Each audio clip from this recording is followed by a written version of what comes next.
สบายดีทุกท่าน ยินดีต้อนรับเข้าสู่วิดีโอการสอนวิชาคณิตศาสตร์สำหรับนักเรียนชั้นประถมศึกษาปีที่ 5 ซึ่งมื้อนี้จะนำเสนอบทเรียนที่ 5 การคูณและการหารเลขส่วน จุดประสงค์ของบทเรียนในชั่วโมงนี้เพื่อให้นักเรียนเข้าใจความหมายของการคิดไล่และวิธีคิดไล่เลขส่วนคูณจำนวนถ้วน พร้อมทั้งสามารถคิดไล่ได้ ในชั่วโมงนี้เราจะนำเสนอการคูณเลขส่วนให้จำนวนถ้วน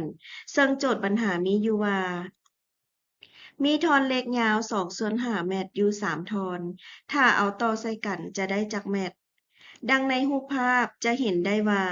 เลขที่มีความยาว2/5 เมตรต่อใส่กัน3ทอน ต่อไปเราจะได้คิดวิธีซอกหาคำตอบของโจทย์ปัญหาดังกล่าว ด้วยการคูณน้ำกัน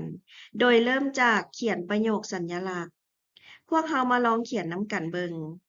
ซึ่งบางคำบอกว่า วิธีคิดไล่แม่นคือกันกับตอนคิดไล่จำนวนถ้วนเนาะ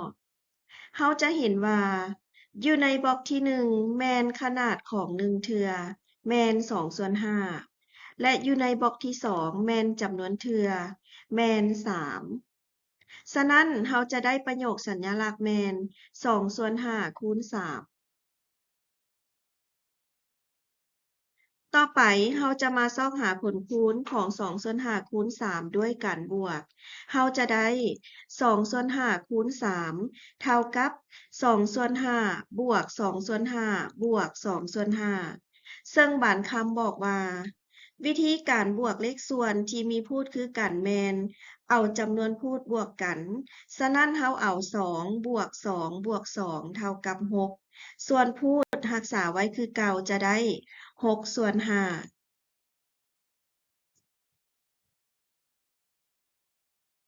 จากการคิดรายการคูณเลขส่วนให้จำนวนถ้วนด้วยการบวกเราจะมาเบิ่งอีกหนึ่งวิธีที่สามารถคิดไล่ซอกหาคำตอบของการคูณ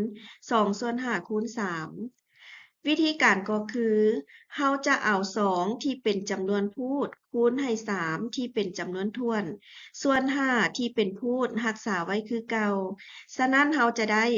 2คูณ3ส่วน5เท่ากับ6/5ฉะนั้นคำตอบทอนเล็ก2/5 เมตรต่อใส่กัน3ทอนจะได้6/5 เมตร ซึ่งวิธีคิดก็คือ2/5แม่น2เทื่อของ1/5ย้อนแนวนั้น2/5คูณ3จึงเป็น2คูณ3เทื่อของ1/5ดังนั้นเราสามารถสรุปได้ใจความที่สำคัญแม่นการคิดรายเลขส่วนคูณจำนวนถ้วน